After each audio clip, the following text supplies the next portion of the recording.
हमारे चैनल को सब्सक्राइब करें और वीडियो को लाइक करें। 1305 to 1306 देवसेना की बात को मानकर जो लोग जाने वाले थे वह सब आगे आ गए। इस दौरान सबकी नज़र करण और ड्रैगन है पर थी। अब अपनी सदस्य को बोलो यह फॉर्मेशन खोलने के लिए भवन राणा ने मुंह बनाया। ड्रैगन लेडी का खून ही उस कवच को खोल सकता था। यही वजह थी कि सब करण से ज्यादा बहस नहीं कर रहे थे। मगर उन लोगों को देख करण ने अपनी नज़रें चारों तरफ घुमाई। फिर ना में सिर हिलाते हुए देवसेना से बोला, आपको इसमें अत्याचार नजर नहीं आ रहा लीडर देवसेना? अत्याचार? देवसेना को अजीब लगा। सब भी एक दूसरे के मुंह को तकने लगे। किस तरह का अत्याचार लीडर गुरु?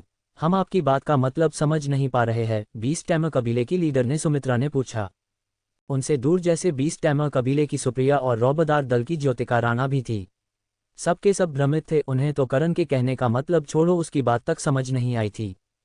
करण ने कहा, इस जगह इतने सारे दल और कबीले हैं। काला भालू कबीला, रौबदार दल, अजगर वंश, टैमर कबीला, अजगर वंश कबीला और भी बाकी लोग।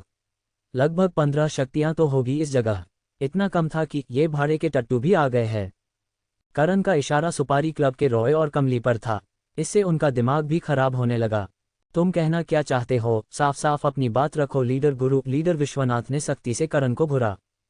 करण ने बिना किसी भाव के कहा, देवांश दल तुम सबको अंदर क्यों लेकर जाएगा? हमने कौन सा तुम्हारा ठेका ले रखा है?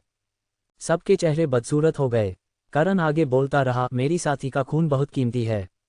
प्राचीन ड्रैगन खून है और प्राचीन खून की खासियत तो अजगर वंश कबीला भी जानता है।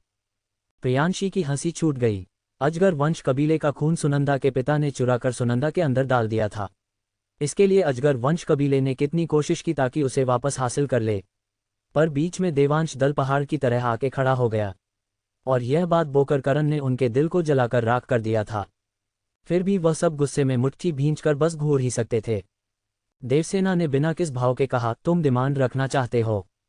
बिल्कुल रखनी ही पड़ेगी, वरना हमारे दल की क्या इज्जत रह जाएगी। देवसेना को और बाकी लीडर को यह तर्क ठीक लगा। बोलो क्या चाहिए तुम्हें? लीडर विश्वनाथ ने हाथ हिलाया, मानो इन सब से उसे कोई फर्क नहीं पड़ता था। और ये तो अच्छी बात थी। वह भी देवांश दल का एहसान नहीं लेना चाहता था, कीमत अदा करके और फिर अपना काम भी। उसका इतना बेफिक्र देख करण ने अभिशंकर से कुछ बातें की। जब करण ने उनसे कुछ कहा तब अभिशंकर उसे ऐसे देखने लगे मानो किसी शैतान को देख रहे हो। मगर कायदे से करण उनका लीडर था, इसीलिए उन्होंने सारे सवालों के जवाब दिए। बाकी सब ये सब देखकर चिढ़ रहे थे। अगर डिमांड रखनी थी तो पहले से सोचकर आना चाहिए था न? रॉय बड़बड़ाया। उन बाकी बातों को पूरी तरह से नज़रअंदाज करके करण ने कहा, देखो मेरी डिमांड बहुत आसान सी है। भाग 1 के लोग जो राक्षसी शहर में जाना चाहते हैं उनका हर लीडर 10 लाख चमकीले पत्थर का भुगतान करेगा। इसमें कोई दिक्कत नहीं है। तीर धनुष कबीले के लीडर ने हामी भर दी। 10 लाख एक मोटी रकम थी, मगर राक्षसी शहर में उससे ज्यादा कीमती सामान मिल सकता था। बाकी लीडर्स भी इसके लिए हामी भरने लगे। हालांकि वह खुद उस जगह जा रहे थे क्योंकि उनके पास इतने शक्तिशाली योद्धा जो नहीं थे। अजगर वंश कबीले के गोंडा ने हंसी हंसते हुए कहा, पहला बोला होता तो। खैर मुझे इससे कोई दिक्कत नहीं है। ठहर जाओ, तुम तो बड़ी जल्दी में हो। भाग के लोगों के साथ दाम कम थे और कोई कंडीशन नहीं थी। चूंकि वह तुम्हारी तरह ताकतवर और अमीर नहीं है, तुम्हारे लिए मैंने कुछ खास सोचा है। गोंडा की आंखें नम हो गई। करण ने आगे कहा, भाग 2 के लोगों को 20 लाख चमकीले पत्थर देने होंगे। मंजूर है। सफेद भेड़िया कबीले के लीडर सितारा दल के लीडर ने हामी भरी। इस जगह पर शिकारी कबीला मौजूद नहीं था क्योंकि उनके पास अब ऐसा कोई नहीं था जो राक्षसी में जा सके, और जाने लायक नया लीडर था। उसे डर था करण उसे अंदर कुछ न कुछ करके उसे मार देगा। करण ने लीडर देवसेना से कहा, भाग 3 के लोगों को 1 करोड़ चमकीले पत्थर देने होंगे। मुझे नहीं लगता इससे किसी को कोई तकलीफ होगी। अग्निफूल परिवार और सिंह परिवार के लोगों को भी इससे कोई दिक्कत नहीं थी। बात रही राजशाही लोमड़ी वंश और बौना परिवार की, वह लोग करण की सारी डिमांड पहले से मानने के लिए तैयार थे। उनको सबको आसानी से मानता देख करण ने अपनी नज़रें लीडर विश्वनाथ पर की। भाग 4 के लोग बहुत अमीर है, उनकी औकात के हिसाब से ही मांगना पड़ेगा। ज्यादा नहीं, सिर्फ 100 करोड़ चमकीले पत्थर दे देना है। इतने सारे? लीडर विश्वनाथ और बाकी लीडर नाराज नजर आने लगे। ये किस तरह का हिसाब है तुम्हारा? भाग 3 के लोग 1 करोड़ चमकीले पत्थर और हम 100 करोड़, ये तो कहीं से भी हिसाब नहीं बैठ रहा। गोंडा फड़फड़ाकर आगे आया। देवसेना को देख करण की तरफ उंगली की, ये किस तरह का टैक्स ले रहा है हमसे? अत्याचार की बात करता है। अत्याचार तो ये कर रहा है। हम अमीर है इसका मतलब ये तो नहीं यह मुंह खोलकर कुछ भी मांग लेगा। आपको इसका जवाब देना चाहिए लीडर देवसेना। हम जानते हैं लीडर गुरु राजशाही लोमड़ी वंश का दुलारा है, पर इसका यह मतलब नहीं है। यह इस तरह की हरकत करके हमें बदनाम करेगा। लीडर विश्वनाथ ने भी गोंडा का साथ दिया।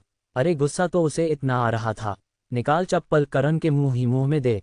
बोल रहा था क्या इज्जत रह जाएगी, और इस जगह लूटपाट की बात कर रहा है। इससे इज्जत का नुकसान नहीं हो रहा।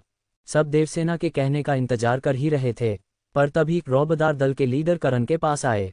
आपकी डिमांड को पूरा कर दिया जाएगा। अभी मेरे पास उतनी बड़ी रकम नहीं है, लेकिन मैं बोलकर देवांश दल पहुंचा दूंगा।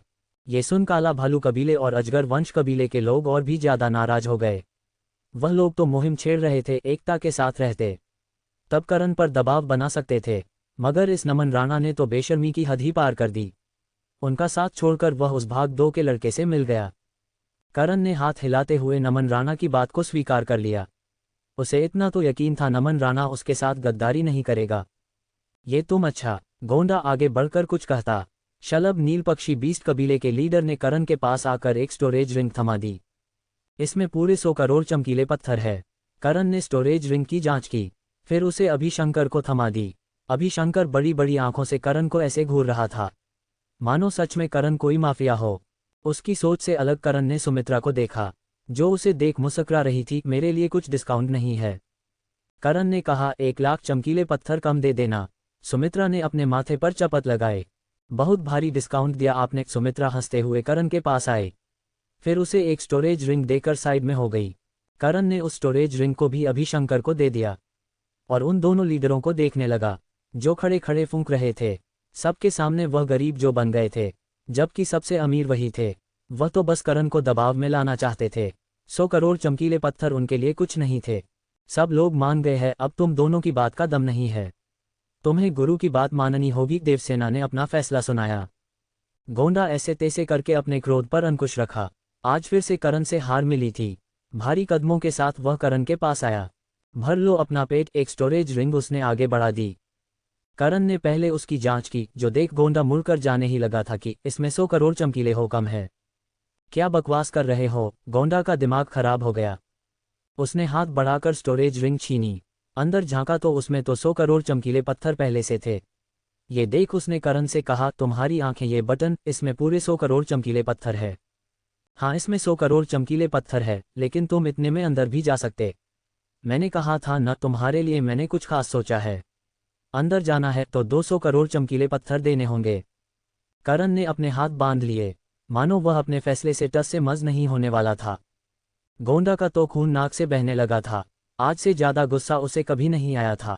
ये गुंडागर्दी है। हाँ, ये गुंडागर्दी है। बोलो, क्या उखाड़ लोगे तुम? अंदर जाना है तो 200 करोड़ चमकीले पत्थर देने पड़ेंगे, वरना तुम तो क्या, तुम्हारी केंचुली भी अंदर नहीं जाने दूंगा। करण ने बड़ी सादगी से कहा, मानो गोंडा कोई गली में घूमने वाला आवारा कुत्ता हो, जिसे छत की तलाश थी, पर उसे इसके लिए अपने मालिक की हार माननी पड़ेगी। वो बोलेगा तो भौंको तो भौंकना पड़ेगा, वो बोलेगा काटो तो काटना पड़ेगा। जिस जगह हल्का होने के लिए बोलेगा, गोंडा को मानकर ऐसा करना पड़ेगा। अजगर वंश कबीले के लोग गुस्से में आगे आ गए थे। आज सच में इनका इज्जत का दुष्कर्म हो रहा था, और वो बस खड़े खड़े करवा रहे थे। बेवजह लड़ाई को आग मत दो लीडर गोंडा, ये कीमत तुम्हारे लिए ज्यादा नहीं है, लीडर नमन राणा ने समझाया। पर उनका समझाना कम ताना ज्यादा लग रहा था। असल में तो उन्हें ये सब देखने में मजा आ रहा था। ये लोग जो खुद को सुंदर वन जंगल का बाप समझते हैं, सब करण की धुन पर नाच रहे थे। उसने देवांश दल से दोस्ती करने का फैसला बिल्कुल सही लिया था। बात को खत्म करो, दे दो, विश्वनाथ ने भी कहा। अब क्या करता? चंद चमकीले पत्थरों के लिए लड़ता। लोग क्या बोलते, काला भालू इतना भूखा नंगा है, कुछ चमकीले पत्थरों के लिए खून बहाने पर उतर आया। हालांकि यह बात वह कभी नहीं समझ पाते। इस जगह बात चमकीले पत्थरों की थी ही नहीं, यहाँ बात थी उनकी इज्जत। कपड़े पहने हुए भी उन्हें नंगा महसूस हो रहा था। गोंडा ने एक गहरी सांस ली और करण को पूरे 200 करोड़ चमकीले पत्थर दे दिए। इस दौरान उसकी आंखों में किलिंग इंटेंट था, जिसे करण ने कोई भाव नहीं दिया। ऐसे किलिंग इंटेंट तो रोजाना उसके आसपास घूमते रहते थे। लीडर विश्वनाथ ने देखा कि वही अकेला बचा है, इसीलिए उसने भी आगे बढ़कर करण को 200 करोड़ चमकीले पत्थर थमा दिए। और कुछ चाहिए तो बोल देना। विश्वनाथ ने उसे तिरस्कार भरे लहजे में देखा, मगर यह कहकर ही तो उसने गलती कर दी। हाँ, तो फिर 200 करोड़ चमकीले पत्थर और दो। है किस बात के? विश्वनाथ का चेहरा सख्त हो गया। अगर इस लड़के ने दाम बढ़ाए तो वह सच में करण की पिटाई कर देगा। करण ने सुपारी क्लब के लोगों की तरफ इशारा करके कहा, वो लोग क्या तुम्हारी बारात में आए हैं? उनका भी तो देना पड़ेगा। रौबदार दल के लीडर पास वाली चट्टान पर गला फाड़ फाड़ कर हंसने लगे। बाकी सब भी इधर उधर मुंह फेर रहे थे। इस लड़के ने तो सच में इन सब की वॉट लगा रखी है। देवसेना ने तो अपने मुंह पर हाथ रखा लिया, लेकिन उनके गाल लाल ये गवाही दे रहे थे। उनसे भी यह सब देखकर शांत नहीं रहा गया। पर एक बंदा था जो खुश था। लीडर गोंडा, अब बनी न बात, सबसे ज्यादा पैसा अब तू भर। वह मन में बोला, काला भालू कबीला 400 करोड़ चमकीले पत्थर भरता तो अजगर वंश कबीले का नाम दब जाता। यह अजगर वंश कबीले के लिए फायदे का काम था।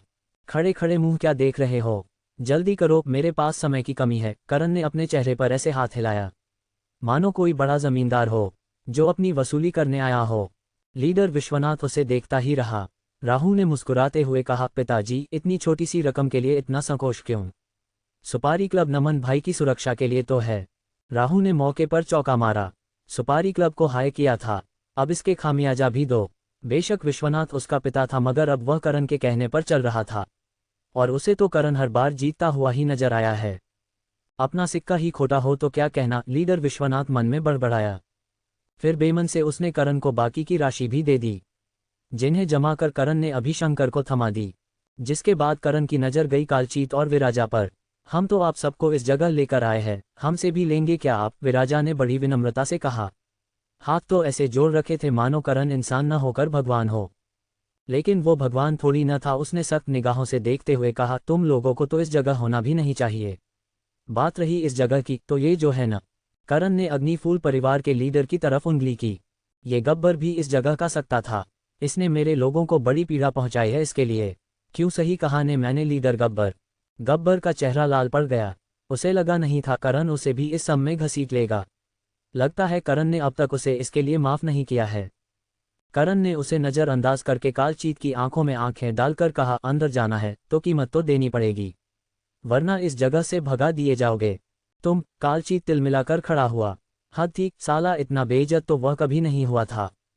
विराजा ने उसे ठंडा किया, फिर खुद करण से बोला, हमारे पास इतनी बड़ी कीमत नहीं है। अगर आपको कुछ और चाहिए जो हम दे सके तो जरूर देंगे, आप कृपा करके नाराज ना हो। जो बोलूंगा वो दोगे? करण ने आंखें छोटी की। विराजा और कालचीत एक दूसरे को देखने लगे। उन्हें तो बड़ा अजीब लगा था। तब भी विराजा ने बात को संभालते हुए कहा, हमारे पास देने के लिए होगा तो जरूर देंगे। करण ने सिर हिलाया, फिर अपनी नजरें पिंजरे की तरफ करके बोला, मुझे पिंजरे में कैद वो लड़की चाहिए। अंडस को अभी तो कंडीशन बाकी है। करण ने जैसे ही मंडी का जिक्र सबके सामने किया, विराजा और कालचीत की आंखें छोटी हो गई। मगर करण का असली मकसद तो यही था। वह मंडिका को इस तरह से पिंजरे में कैद नहीं देख सकता था। उसने शुरू से पूरी योजना इसी के लिए तो बनाई थी। अगर वह बिना किसी लड़ाई के मंडिका को बचा भी न सका, फिर वह करण किस बात का? नहीं तुम, मेरा मतलब आप ये लड़की क्यों मांग रहे हैं? आप कुछ और मांग के देख लीजिए, ये लड़की आपको नहीं मिल सकती। और आप करेंगे क्या इस कमजोर लड़की का? विराजा इतनी आसानी से मंडिका को जाने नहीं दे सकता था। मंडिका उससे ज्यादा काबिल थी, इस वजह से इतना सब सहन करके भी उसने अपनी अलग पहचान बनाए, अपना नाम कमाया। उसे वह इतना गिरा देना चाहता था जहां से वह कभी निकल ना पाए। और करण को कंट्रोल की चाबी भी तो यही थी। बाकी सबको भी करण की मांग बड़ी अटपटी लगी थी। करण ने अपने जज्बात बिल्कुल भी नहीं दिखाए, बल्कि हल्की मुस्कान के साथ बोला, अरे मैं कौन सा जीवन भर के लिए उसे मांग रहा हूं। जब तुम लोगों के पास 200 करोड़ चमकीले पत्थर हो जाएंगे, उसे वापस ले जाना, यूं समझ लो ये लड़की गारंटी होगी। चिंता मत करो, मैं उसके साथ कोई गलत व्यवहार नहीं करूंगा। फिर काला भालू कबीले की मोनालिसा की तरह उंगली करके बोला, यकीन नहीं है तो इस लड़की से पूछ लो। इसे भी काला भालू कबीला दाम देकर ले गए थे। तुम? मोनालिसा लगभग करण को गाली देने वाली थी, मगर सबके सामने उसने खुद को रोका। गाली निकलना स्वाभाविक भी था। तुम लोगों मामला है, फिर उसे क्यों खींचा जा रहा है? इससे मोनालिसा ही नहीं, पूरा काला भालू कबीले जानलेवा नजरों से करण को घूर रहा था। ये लड़का कोई कसर नहीं छोड़ रहा था। जब जब उसे मौका मिलता उनकी इज्जत लो पैरों तले कुचल देता। कभी कभी तो उन्हें ऐसा लगता मानो ये जन्मा ही उनकी बेइज्जती करने के लिए था। बहरहाल विराजा परेशान नजर आने लगा। कालचीत ने शांत स्वर में कहा, ठीक है, ये लड़की गिरवी रहेगी। बाकी तुम अपने दल का काम भी इससे करवा सकते हो। बाकी जब हमारे पास ये राशि आ जाएगी हम उसे ले जाएंगे। लेकिन मास्टर, कालचीत ने हाथ के इशारे से उसे चुप करवा दिया। और शब्द ट्रांसफ़र तकनीक का इस्तेमाल करके बोला, ये लड़की अंदर हमारे लिए सिर दर्द का कारण ही बनेगी, और अभी उसे दे रहे हैं, थोड़ी देर बाद इन सबको मारकर उसे वापस भी ले लेंगे। विराजा को अब कालचीत के फैसले का मतलब समझ आया। वह बस इस नाटक को खत्म करके असली मकसद पर ध्यान केंद्रित करना चाहता था। इसे ले लोग ध्यान रहे, यह कोई आम लड़की नहीं है। विराजा ने जैसे ही यह कहा, एकदम से करण गायब होकर पिंजरे के पास नजर आया। बिना कुछ बोले उसने पिंजरे का दरवाजा उखाड़ कर फेंक दिया। मंडिका ने जब किसी को अपना सौदा करते हुए देखा, तब वह बहुत ज्यादा नाराज नजर आने लगी। उसके मुंह को पट्टी से बंद कर रखा था, वरना वह करण को साफ इनकार कर देती थी। बेशक वह कह नहीं रही हो, उसका शरीर जरूर कह रहा था। वह पिंजरे से सट गई थी, मानो करण से दूर जाना चाहती हो। दरअसल उसे लग रहा था ये लड़का उसका फायदा उठाने के लिए उसे मांग रहा था। बेशक उसके साथ दुष्कर्म कितनी बार भी हुआ हो, लेकिन ये सब उसकी मर्जी से नहीं हुआ था, और न आज होगा। उसके पास अपनी असली ताकत होती, तब वह इस लड़के पर हमला कर देती। कामना को ये देखकर अजीब सी जलन हुई। इस लड़की में ऐसा क्या है जो इसने उसे मांग लिया? जब उसने ऐसा था तब उसके पास सुप्रिया मौजूद थी, जो टुकुर टुकुर उसे देखने लगी। फिर फुसफुसा कर उससे बोली, तुम जल क्यों रही हो? लीडर गुरु तुम्हें पसंद है क्या? कामना ने एक नज़र सुप्रिया को देखा, फिर कुछ कदम की दूरी बनाकर खड़ी हो गई। उसका और करण का नाम पहले से खराब था, ऐसी बातें उस प्रियांशी को और ज्यादा उकसा सकती थी। इधर जब मंडिका ने बाहर आने से मना किया, जिम्मेदार ने उसे खींचकर बाहर लाने की कोशिश की। सुना नहीं लीडर गुरु क्या कह रहे हैं? उसका हाथ मंडिका के बालों पर जा रहा था, पर उसे वह पकड़ पाता करण ने अपने हाथ से उसके हाथ को पकड़ लिया। अगले ही पल हड्डियां कड़कड़ाने की आवाज सुनाई दी। जिम्मेदार की आंखें दर्द से बाहर आ गईं। उसे ऐसा लगा मानो मौत ने उसका हाथ थाम लिया हो। मैं प्यार से मना लूंगा उसे, करण ने हल्की मुस्कान के साथ उसका हाथ झटक दिया। सबको ये बहुत मामूली सी बात लगी, लेकिन किसी ने ध्यान नहीं दिया। जिम्मेदार का हाथ सुन पड़ गया था। जिम्मेदार ने उसे हिलाने की कोशिश की, पर वह बेजान हो चुका था। मगर वह दानव जाति से था, इसीलिए उसे इससे खास फर्क नहीं पड़ा। वह अपने हाथ को बदल सकता था, पर वह अब भी इस बात को समझ नहीं पा रहा था। ये सिर्फ एक गलती थी या जानबूझकर की गई गलती? करण ने उसको बिल्कुल भी भाव नहीं दिया। उसका एक हाथ से मंडिका की तरफ था, मानो कह रहा हो मेरा हाथ थाम लो। लेकिन मंडिका अपनी जगह से हिल भी नहीं रही थी। उसे इस तरह का बर्ताव करते देख करण ने शब्द ट्रांसफर तकनीक का इस्तेमाल किया। जल्दी हाथ थाम लो, वरना मैं सच में तुम्हें इस जगह छोड़ दूंगा। बाद में मत कहना करण ने तुम्हें बचाने की कोशिश नहीं की। मंडिका ने करण की बातों पर ध्यान नहीं दिया, मगर एक शब्द ने उसको अंदर तक हिला दिया। उसकी आंखें बड़ी बड़ी हो गई, उसका शरीर कांप उठा था। उसे खुद को ऐसे देख करण ने बस हल्की मुस्कान दी, फिर अपना सिर हल्के से हिला दिया, मानो कह रहा हो हाँ मैं ही करण हूँ।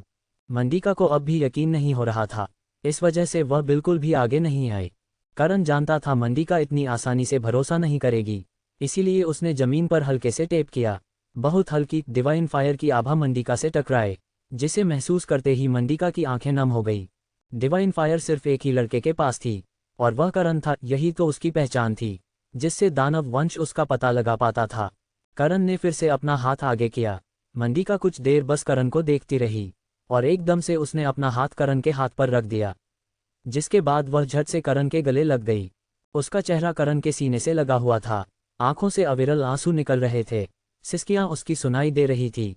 करण ने उसके सिर को सहलाया। मंडिका को जितना भी दर्द दिया गया था, इसकी वजह करण था। वह करण से जुड़ गई थी, उसके लिए उसने अपने वंश को धोखा दिया, जबकि वह उनका साथ देकर एक बड़ी पहचान की मालकिन बन सकती थी। करण ने उसे खुद से अलग किया, उसके मुंह पर लगी पट्टी को हटा दिया। करण ने उसे कुछ कहने से पहले ही उसके होठों पर उंगली रख दी। मंडिका उसका नाम लेने वाली थी, इससे उसकी पहचान बाहर आ जाती। मगर जिसने इस नज़ारे को देखा, उन्हें बहुत ज्यादा अजीब लगा। लगता भी कैसे नहीं, इतने बड़े दल का लीडर एक कैदी लड़की से गले लग रहा था, उसे प्यार दिखा रहा था। ये सब अजीब नहीं तो क्या था? कामना का मुंह जमा हुआ था, उसकी आंखों में जलन साफ देखी जा सकती थी, पर अपने जज्बातों को वह खुद समझ नहीं पा रही थी।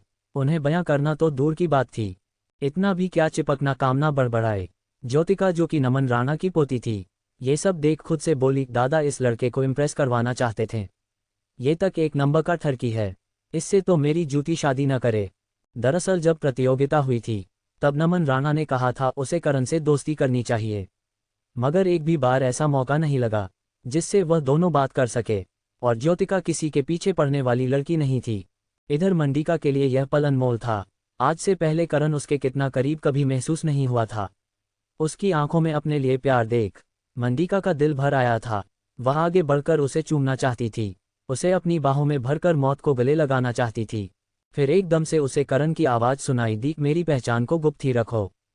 ये सुन मंडिका को होश आया और उसे ये भी याद आया कि करण उसे सिर्फ दोस्त मानता था, उसके दिल में पहले से दूसरी लड़की थी। ये याद आते ही उसने खुद को संभाला। चलो मेरे साथ, करण उसे शहर देखकर ले जाने लगा। मगर वह लोग बीस्ट पर थे, इसीलिए करण ने उसे गोदी में उठाया, फिर सबके सामने उसे अपने गूट के पास ले जाने लगा। और इस दृश्य तो कामना तो अलग, खुद प्रियांशी का दिमाग खराब हो गया, पर वह हालातों को समझकर कुछ बोली नहीं। सबकी नज़र करण पर थी और करण अपने लोगों के पास आ गया था। मंडिका एक चट्टान पर बैठाकर अभिशंकर से बोला, इसकी रक्षा करना आपकी जिम्मेदारी है। जी लीडर। अभिशंकर खुद चलकर मंडिका के पास आके खड़े हो गए। कालचीत बहुत ध्यान से ये सब देख रहा था। उसे दाल में काला नहीं बल्कि दाल ही काली लग रही थी। इस लड़के के मन में इस लड़की के लिए भावनाएं कहाँ से आए? मैंने कोई गलती तो नहीं कर दी? कालचीत के दिमाग में घंटियां बज रही थी, पर उसे अब भी कुछ समझ नहीं आ रहा था। तभी लीडर विश्वनाथ ने कहा, अब डिमांड पूरी हो गई तो अब आगे का काम शुरू कर सकते हैं। सच में वह लोग तो अब पक चुके थे, हालांकि उन्हें भी गड़बड़ लग रही थी, पर उससे ज़्यादा जरूरी उनके लिए राक्षसी शहर था, एक मरियल कमज़ोर लड़की नहीं। करण अपनी जगह से खड़ा हुआ, फिर सबको देखकर बोला, हाँ क्यों नहीं, डिमांड तो पूरी हो चुकी है, अब बस आखिरी चीज़ रह गई है। अबे अब क्या रह गया है? गोंडा भड़क गया। करण ने हाथ हिलाते हुए कहा, ठंड रखो, जब मैं बोल रहा हूँ तो फुफकारो मत। फिर देवसेना से बोला, कीमत तो चुका दी है, अब कंडीशन पर भी बात कर लेते हैं।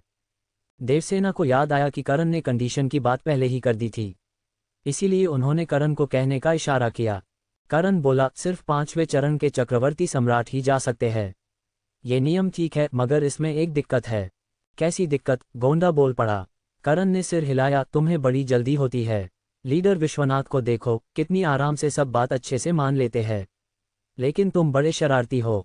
यह मुझे फिर से घसीट रहा है, लीडर विश्वनाथ बड़बड़ाया। गोंडा का सड़ा मुंह देख करण ने कहा, ताकत की सीमा तो लगा दी, पर तादाद की सीमा क्यों नहीं लगाई? ये काला भालू कबीले वाले अपने साथ 4-5वें चरण वाले योद्धा ले जा रहे हैं, ऊपर से भाड़े के टट्टू भी। भाड़े के टट्टू? करण सुपारी क्लब के लोगों को कह रहा था। मेरे साथ सिर्फ 2 लोग हैं, यह अजगर वाले भी 5-6 लोगों को लेकर जा रहे हैं। इस जगह समानता कहाँ है? करण का तर्क गलत नहीं था, ताकत पर सीमा लगा दी थी, मगर उसी ताकत को टुकड़ों में बांट दिया गया था। अंदर जिसके पास ज़्यादा लोग होंगे वो आराम से सामने वाले को खत्म करने की कोशिश करेगा। देवसेना भी इस बात से सहमत थी। बिल्कुल सही कहा, फिर तुम इस बारे में क्या कहना चाहते हो? बहुत आसान है, सबके साथ सिर्फ 2 ही चक्रवर्ती सम्राट जा सकते हैं, उससे ज़्यादा नहीं, और भाग 2 और 1 लोगों पर कोई हमला नहीं होगा। उनके पास एक भी चक्रवर्ती सम्राट नहीं है इस वजह, और अगर उनसे खजाने लूटने हैं तो उन्हीं के स्तर का योद्धा उनसे मुकाबला करेगा, और सके तो लड़ाई झगड़ों को नज़रअंदाज ही किया जाए, इससे किसी को कोई दिक्कत नहीं होगी। मैं इस नए फैसले का समर्थन करती हूँ। देवसेना के हाँ बोलते ही बाकी लोगों ने भी इसके लिए हामी भर दी। हाँ, उन्हें थोड़ी नाराजगी थी, मगर इस बार करण ने सबके लिए बात की थी, इस वजह से कोई भी उसके खिलाफ जाकर नहीं बोला। और भाग 2 और 1 लोग एक दूसरे को देखने लगे, जाहिर था वह सब खुश थे। करण भाग 2 का लीडर था और वह इस पद का सही इस्तेमाल भी कर रहा था। उसके इस नए कानून से उन लोगों को भी मौका होगा ज़्यादा से ज़्यादा लूट करने का। उन सब की नज़रों में करण सिर्फ देवांश दल का लीडर नहीं बचा था, बल्कि भाग 1 और भाग 2 का भी लीडर बन चुका था, और यह चीज़ गोंडा और विश्वनाथ को बहुत तकलीफ दे रही थी। बहरहाल गोंडा ने खींचकर कहा, अब हो गया तुम्हारा, अब चल दो महाराज। अरे तुमने मुझे महाराज कहा? करण मुस्करा दिया, फिर सिर हिलाते हुए बोला, मैंने कहा था ना तुम्हें, तुम खास हो, और तुम्हारे लिए मैंने कुछ खास सोचा है। अब क्या चाहिए तुम्हें? गोंडा ने दांत पीस लिए। करण ने बड़ी सादगी से कहा, कुछ खास नहीं, बस मेरा एक आदमी तुम्हारे पास है, वो मेरे मुंह बोली बहन के पिता है, उन्हें सही सलामत इज्जत के साथ देवांश दल पहुंचा दो। बकवास, तुम मरना चाहते हो क्या? जो मुंह में आएगा वो बोलोगे, हर चीज़ की सीमा होती है, उसे पार मत करो। लीडर गुरु गोंडा लगभग चिल्लाया। फिर देवसेना से बोला, उस राजा का इस मामले से कोई लेना देना नहीं है, फिर भी ये लड़का मेरी उसे घसीट रहा है। क्यों लेना देना नहीं है? करण चलकर उसके पास पाया। फिर देवसेना से बोला, ये जो मुद्दा है अजगर वंश कबीले और देवांश दल के बीच का है, इसने लगातार मेरे लोगों को चोट पहुंचाई, मैं चुप रहा, इसने बाजार में वायरस फैलाया, मैं तब भी चुप रहा है क्योंकि मैं एक जिम्मेदार लीडर हूं, आपस में मिलकर बातों से हल चाहता हूं। एक क्या सबूत है? हमने वायरस फैलाया था। तुम्हारे बाप का नाम आशीष था न? करण ने पूछा। इस पर गोंडा भड़क गया, मेरे पिता का नाम राज था। अच्छा, फिर तुम्हारे पास क्या सबूत है? तुम्हारा बाप आशीष नहीं राज था। नमन राणा ने अपने पेट पर हाथ रख लिया। करण ने ऐसा कुछ कहा था जिससे सबको हंसी आ गई थी। इस बार तो लीडर विश्वनाथ की भी हंसी छूट गई।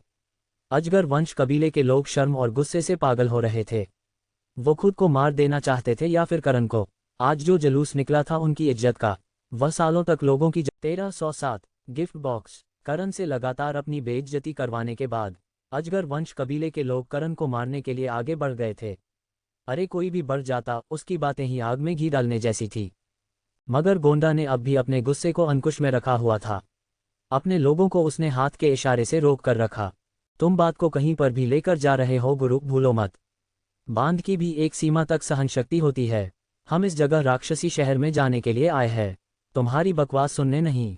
करण ने नजर उठाकर उसे ऐसे देखा मानो किसी पागल को देख रहा हो। तुम्हें राक्षसी शहर जाना है, राजा को वापस कर दो।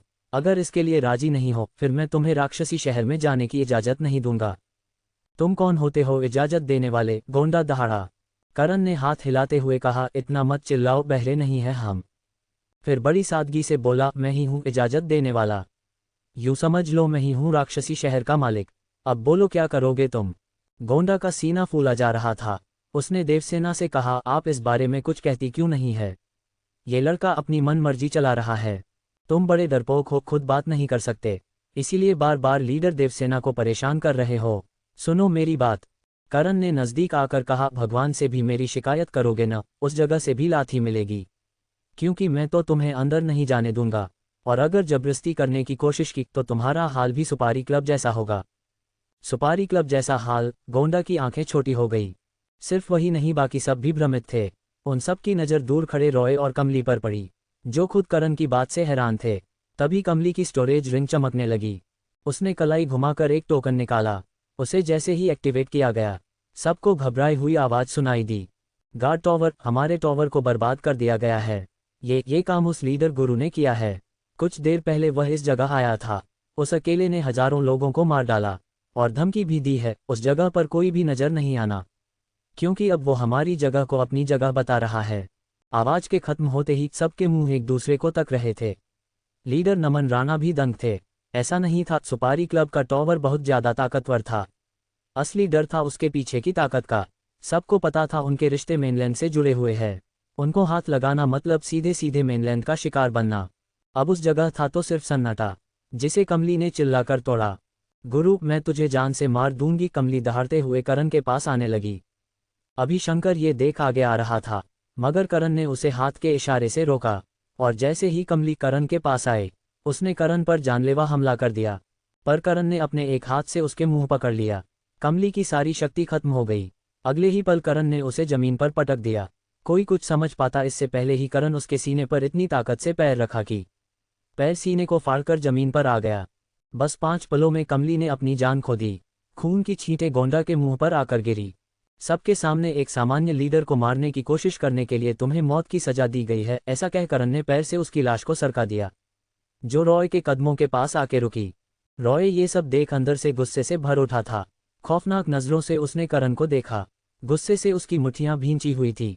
कामना, ज्योतिका, राहुल, सुप्रिया, भवन राणा और बाकी जो भी नई पीढ़ी के योद्धा थे, उन सब के चेहरे सफेद पड़ चुके थे। काला भालू कबीले के नमन का हाल भी कुछ ऐसा ही था। कमली 7वें चरण की महासम्राट थी। कामना को लगभग उसने मार दिया था। वह लड़की करण के सामने 2 पल नहीं टिक पाए। इस चीज से उन लोगों को एक बात समझ आ गई, करण ने सिर्फ उसे मारने के लिए उसे मारा नहीं, बल्कि यह करण का संदेश था, अगर उससे उलझने की कोशिश करोगे तो जान से जाओगे। प्रियांशी के होठों पर हल्की मुस्कान थी। प्राचीन बिजली चिल कबीले के लोगों को अब समझ आ रहा था, करण को लीडर बनाकर उन लोगों ने कोई गलती नहीं की। उम्र में बेशक छोटा था पर लीडरशिप में उसका कोई जवाब नहीं था। लोगों अपनी अपनी सोच में थे। तभी करण ने मुस्कुराते हुए कहा, बोलो, तुम राजा को रिहा कर रहे हो न? करण के हाथ में बहुत अच्छा मौका था। इस मौके का वह भरपूर फायदा उठाना चाहता था। पिछली बार वह राजा को बचा सकता था, मगर उसने ऐसा नहीं किया। इस वजह से सुनंदा की जान पर बनाई थी, और सुनंदा अब उसके दल की सदस्य थी। लीडर होने के नाते उसके लिए भी कुछ करने का फर्ज था करण का। गोंडा के सिर में दर्द होने लगा, मगर फिर उसे लीडर विश्वनाथ की आवाज़ सुनाई दी, इस बात को अब खत्म करो। उस आदमी से अब तुम कर भी क्या लोगे? गोंडा ने इस पर ध्यान दिया। सच में अब उस राजा को उसके पास रहने का कोई फायदा नहीं था। उसने बहुत सी चालें चल दी थी सुनंदा को पाने के लिए। अब उसे कोई और पेतरा इस्तेमाल करना पड़ेगा, तब जाकर सुनंदा उसके हाथ लगेगी। मंजूर है, मैं अभी अपने लोगों को उसे देवांश दल ले जाने के लिए बोल देता हूँ। गोंडा को ये कहता हुआ अच्छा नहीं लग रहा था, लेकिन क्या करे, अब वह बहुत बुरी तरह से फंस गया था। करण खुश नजर आने लगा। तुम थोड़े जिद्दी हो पर बाद में मान जाते हो। करण ने उसका कंधा थपथपाया, मानो गोंडा उसका जिगरी यार हो। गोंडा ने उसका हाथ झटका और रूठ कर दूर जाकर खड़ा हो गया। करण ने इस पर खास भाव प्रकट नहीं किए। अपना सिर हिलाते हुए उसने कहा, तुम सब ने सच में इतना सारा समय खराब कर दिया। समय की कदर बिल्कुल भी नहीं है तुम लोगों को। सब उसे ऐसे देख रहे थे मानो अब उसने आगे कुछ कहा तो उसे पीटने लग जाएंगे। अब आगे की क्रिया शुरू करो, देवसेना ने कहा। करण ने ड्रैगन लेडी को देखा, इशारा समझ वह उस कवच के पास पहुंची। सबका ध्यान उसी पर था। ड्रैगन लेडी ने एक खंजर हाथ में पकड़ा। सबकी नजरों के सामने उसने हाथ पर कट मारा। उसके हाथ से खून निकलने लगा। ड्रैगन लेडी ने करण को देखा, मानो इजाजत मांग रही हो। करण ने हाँ में सिर हिलाया। तब उसने अपने हाथ को आगे किया और जैसे ही कवच से उसका खून छुआ, कुछ भी खास नहीं हुआ मगर कोई प्रतिक्रिया देता। तभी कवच की रोशनी पहले से ज्यादा बढ़ गई। तब सबको दिखा कवच में बनता हुआ एक छेद, जो अंदर जाने का रास्ता था। कालचीत की आंखों में चमक आ गई। बाकी सबके चेहरे भी फूल की तरह खिल गए। उस छेद के बनते ही अब लोग अपने अपने लीडर के पास आ गए। नियमों में बदलाव हो गए थे। लीडरों ने आसपास अपना एक घेरा बना लिया ताकि बाकी लोग उनकी बात को सुन न पाए। आप कोई आदेश देना चाहते हैं पिताजी? नमन ने पूछा। इस पर विश्वनाथ ने कहा, नमन, कामना, टैंक महाराज, श्रेष्ठ, कलवा, जय और रॉय, तुम सब अंदर जाओगे। कामना और नमन, तुम्हें उस जगह से खजाने हासिल करने हैं। टैंक महाराज इसमें तुम्हारी मदद करेगा। कलवा, जय, तुम इन दोनों की रक्षा करोगे। और रॉय, तुम अपना काम जानते हो। रॉय की नज़र इस समय करण पर थी। उसकी आंखों के सामने उसकी एक साथी को मार डाला था। उसका एक और टॉवर बर्बाद कर दिया। उसके अंदर गुस्से और नफरत का ज्वालामुखी धधक रहा था। मुझे पता है मुझे क्या करना है। लीडर विश्वनाथ के होठों पर हल्की मुस्कान तैर गई। उसे करण का खेल तो खत्म करना था, पर कामना बिना शब्दों के भी उनकी बातचीत को समझ गई। ये तो गड़बड़ है। श्रेष्ठ, धरती का स्तर बड़ा है, इस वजह से वह मेरे साथ अंदर नहीं का सकते। और चौथे श्रेष्ठ, कलवा, जय, पहले से मुझे नमन की तरफ है। रॉय को तो मेरे लिए भी लाया गया है। इस गुट के साथ मेरे मरने के आसार सबसे ज्यादा है। क्यों लग रहा है ये सब कोई साजिश हो? कामना गलत नहीं सोच रही थी। लीडर विश्वनाथ ने बड़ी चालाकी से इस गुट को बनाया था। वह सांप भी मार देना चाहता था और दोष किसी और पर लगा देना चाहता था। अजगर वंश कबीले का लीडर गोंडा भी अपने दोनों श्रेष्ठों को सख्त आदेश दे रहा था, कुछ भी करना, मुझे बस उस गुरु की मौत की खबर सुननी है। सांसों के साथ जरूर जाएगा लेकिन मरा हुआ आएगा। दोनों श्रेष्ठ ने इस पर हामी भरी। इनका नाम था बहादुर और राजू, जिनके साथ भवन, राणा, गुन्नार और कुछ लोग और जा रहे थे। उन सब के दिमाग में बस दो चीजें थी, खजाना लूटना और करण को जान से मार देना। आप फिक्र मत करिए लीडर, उसका कटा हुआ सिर आपको तोहफे में दूंगा, भवन राणा ने दृढ़ता से कहा। गोंडा ने अपना सिर हिलाया। बाकी लोग भी अपने अपने लोगों को आगे किया करना है, ये सब बता रहे थे। वहीं करण मंडिका से बात कर रहा था। तुमने खुद को मेरे लिए बदल दिया, अब तुम मेरी जिम्मेदारी हो। जिसने तुम्हें दुख पहुंचाया है मैं उन्हें दंडित करूंगा, ये वादा है मेरा तुमसे। करण ने मंडिका के कंधे पर हाथ रख दिया। मंडिका ने उसके चेहरे को छूकर कहा, कोई फर्क नहीं पड़ता मेरे साथ किया हुआ। तुम ठीक हो, जिंदा हो, यह मायने रखता है मेरे लिए, और कुछ करने की जरूरत नहीं है। मंडिका ने जो दर्द सहा था वह करण की मुस्कान देखकर भूल गई थी, पर करण नहीं भूल सकता था। तुम इस जगह अपना ख्याल रखना, मैं जाकर आता हूँ। रुको, सुनो, मंडिका ने उसे रोका। तुम जानते हो वो लोग अंदर क्यों जान चाहते हैं? करण ने मंडिका पर नजर बनाए रखी। मंडिका बोली, अंदर एक राक्षसी खूनी झरना है, ऐसा झरना जो अगला राक्षस देवता बनाने की चाबी है। हम दानव और राक्षस जाति में गहरी दुश्मनी है, और राक्षस जाति का जो भी हाल है वो हमारी वजह से है। कालचीत उस झरने को तबाह कर देना चाहता है ताकि कोई सिस्टम से अगला राक्षस देवता बनकर न निकल आए। सिस्टम से? करण भ्रमित हो गया। इस पर मंडिका ने उसे समझाया, ऐसे कुछ खास खजाने होते हैं जिससे हम देवताओं की नजरों में जल्दी आ जाते हैं। यह एक सिस्टम है जो खुद देवता लोग बनाते हैं।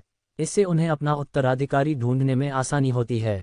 लेकिन बिना इन चीज़ों के भी देवता बना जा सकता है, पर इसमें समय और मेहनत बहुत ज़्यादा लगती है।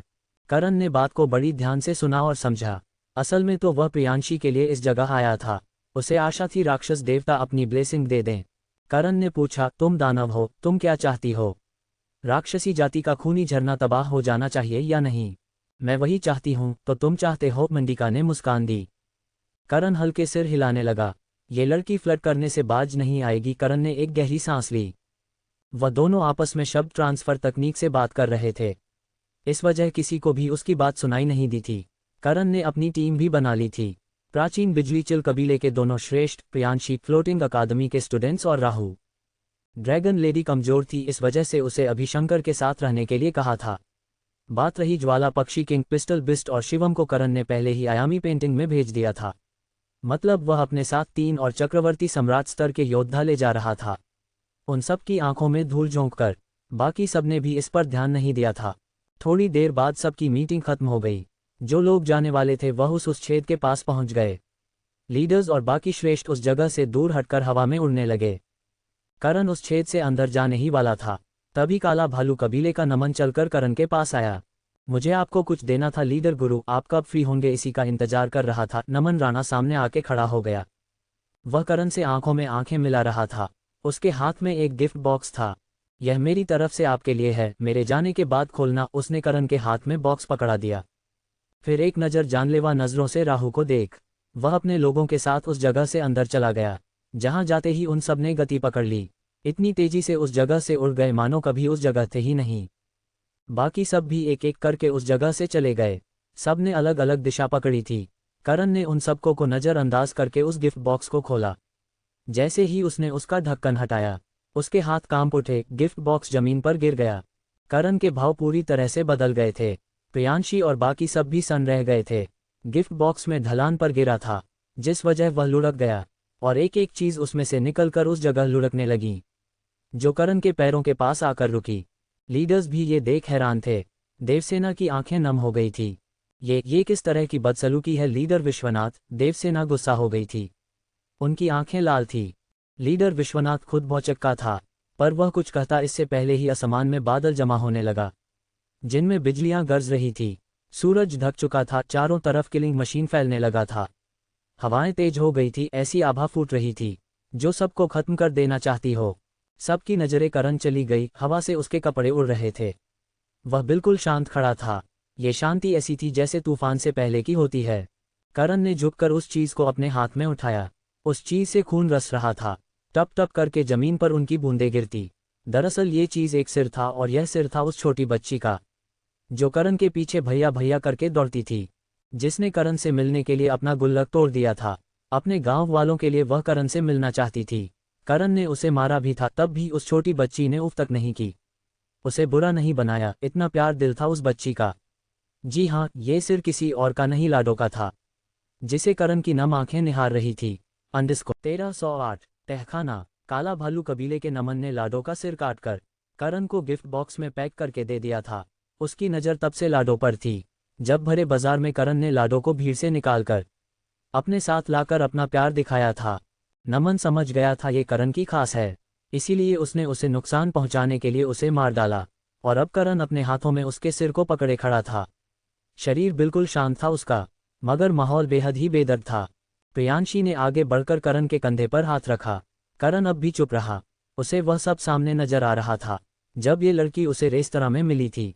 मासूम सी वो बच्ची जो बस अपनी माँ का इलाज करने के लिए मार खाती, पर मुंह पर चुप्पी रखकर अपना काम करती जाती।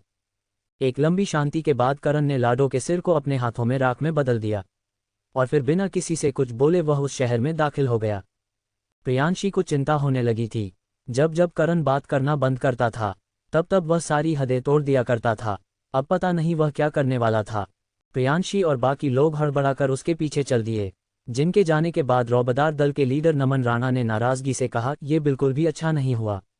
तुम्हारी दुश्मनी देवांश दल से है, इस बात से किसी को कोई दिक्कत नहीं है, मगर तुमने एक कमजोर सी बच्ची को मरवा दिया। काला भालू कबीला उतना कैसे गिर सकता है? टैमा कबीले की लीडर सुमित्रा ने भी नाराजगी जाहिर की। वो 10 साल की भी नहीं थी। काला भालू कबीला इतना कमजोर हो गया है, जो एक बच्ची पर अपनी ताकत दिखा रहा है।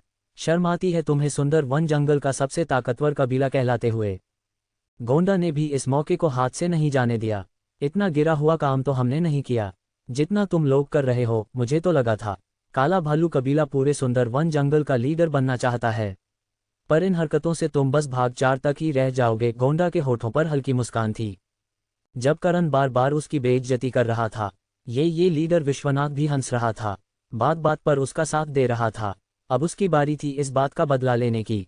देवसेना ने सख्त भाव के साथ कहा, काला भालू कबीले की इस हरकत ने आज सुंदर वन जंगल को आसमान में धरती पर ला पटका है। इसका जवाब तुम्हें देना होगा लीडर विश्वनाथ। विश्वनाथ पर बहुत ज्यादा दबाव बन चुका था। बेशक वह सबसे ताकतवर कबीले का लीडर था, मगर वह तब था जब तक लोग उसे ताकतवर मानते हैं, और जो अब उसके साथ हो रहा था वह काला भालू कबीले के लिए बड़ी मुश्किल खड़ी कर सकता था। इस बेवकूफ़ ने क्या कर दिया? इस तरह से मैं सुंदर वन जंगल का लीडर कैसे बन पाऊंगा? इतने समय से काला भालू कबीले की इमेज को सुधार रहा था, मगर इस लड़के ने सब कुछ मिट्टी में मिलाकर रख दिया। विश्वनाथ मन ही मन नमन पर बहुत ज्यादा गुस्सा हो रहा था।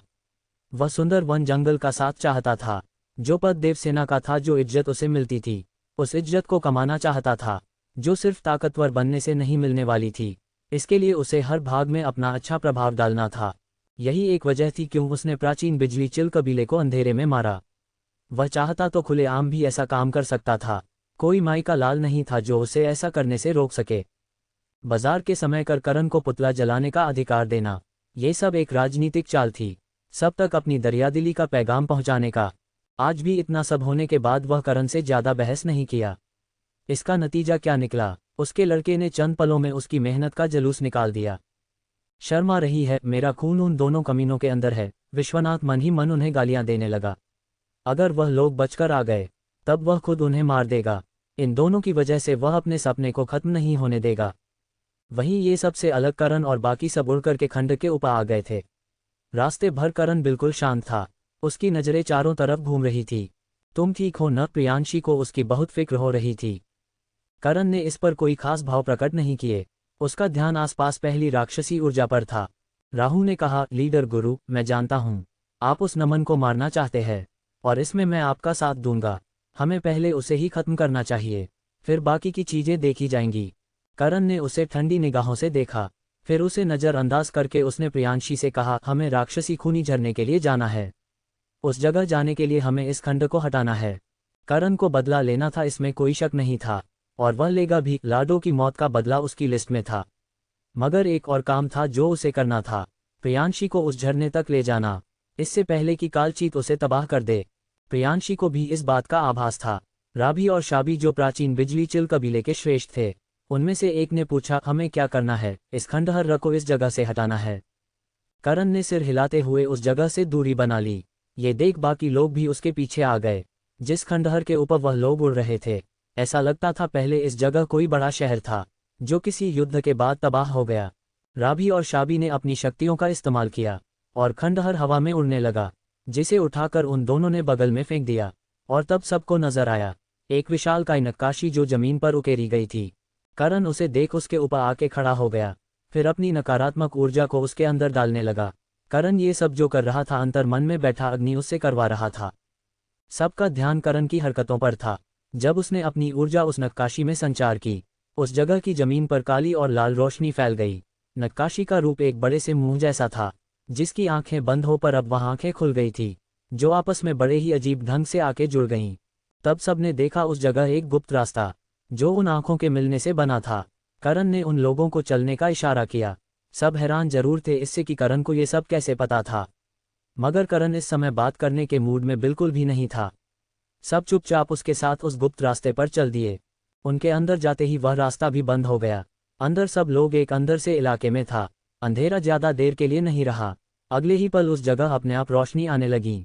ये कौन इस जगह है? पूजा ने हिम्मत करके करण से सवाल किया। करण ने जवाब दिया, ये राक्षसी तहखाना है, जहां से झरने का रास्ता सीधा और आसान है।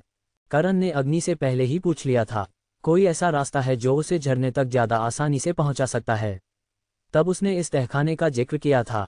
इस जगह से जाएंगे तो कम खतरों का सामना करना पड़ेगा। सब ने आंख बंद करके करण की बात मान ली। सब उस जगह से आगे बढ़ गए। तहखाना ज्यादा बड़ा नहीं था, पर उसकी लंबाई काफी ज्यादा थी। एक पल के लिए उन्हें लगा वह सब कॉरिडोर में चल रहे हैं। इस रास्ते में आसपास काफ़ी सारे सामान भी रखे गए थे, मगर उनकी कोई कीमत नहीं थी। इस वजह से उन लोगों ने इस पर ज़्यादा ध्यान नहीं दिया। मगर तभी पूजा की नज़र एक बड़ी सी तस्वीर पर पड़ी। वह तस्वीर एक लड़की थी जो भला की सुंदर थी, हाथ में गुलाब का फूल लिए। वह बेहद ही प्यारी लग रही थी। उसने पीले रंग के कपड़े पहन रखे थे। सब ने एक नज़र उस तस्वीर को देखा, फिर उनकी नज़र आगे लगी तस्वीरों पर भी पड़ी।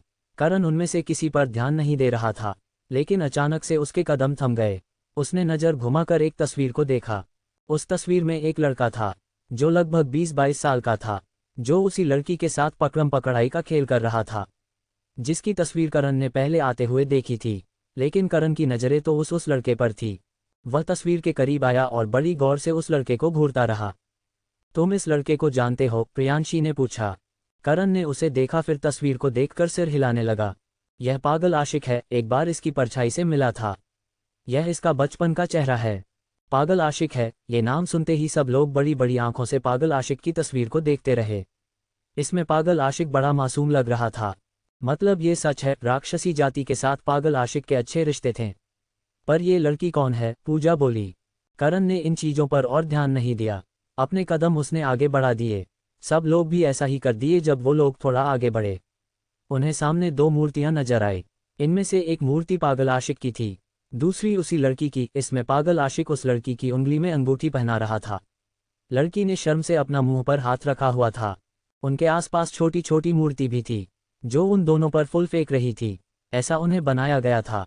ये सब देख करण और बाकियों को एक बात का पता तो चल गया, ये दोनों एक दूसरे से प्रेम करते हैं। यह मंगनी के दौरान बनाई है गई मूर्तियां हैं। सूर्य ने आगे बढ़कर जांच की, लेकिन अब भी एक बात थी जो उनके समझ से परे थी। पर पागल आशिक और उसकी प्रेमिका की मूर्ति इस जगह क्यों है? पूजा ने सवाल किया। जवाब देना वाला राभी था। शायद ये लड़की राक्षस जाति से थी और ये तहखाना यादों को संजोकर रखता है। पागल आशिक तो एक इंसान है, फिर उसे राक्षस जाति की लड़की से प्रेम कैसे हो गया? सब इस बात पर यकीन नहीं कर पा रहे थे। खुद करण को भी बड़ा अजीब लग रहा था। उसे लगता था पागल आशिक ताकत के पीछे भागने वाला आदमी है, इसीलिए तो वह हर जगह अपना कंट्रोल रखता है।